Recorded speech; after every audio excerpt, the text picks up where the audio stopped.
Советниците на општина Богданци денеска едногласно ги усвоија измените и дополнувањата на општинскиот буџет, кој е зголема за дополнителни 32,5 милиони денари. Потребата за донесување на денешниот ребаланс на буџетот за 2019 година, кој сега изнесува 183,5 милиони денари,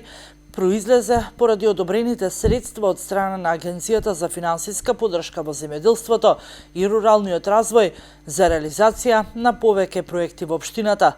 Структурата на ребалансот е направена на начин што средствата се насочуваат кон развој на општината и за подобрување на квалитетот на животот на граѓаните, особено во руралните средини, соопшти од службата за односи со јавноста денеска. Беше посочено дека за таа цел ќе почне реализацијата на неколку значајни проекти како што се реконструкција на локалниот пат Стојаково-Селемли, изградба на улица во Селемли, изградба на пешачка и велосипедска патека од Богданци преку местноста Чести јавори до браната Паљурци и ревитализација на локалниот пат Богданци-Стојаково-Ѓавото.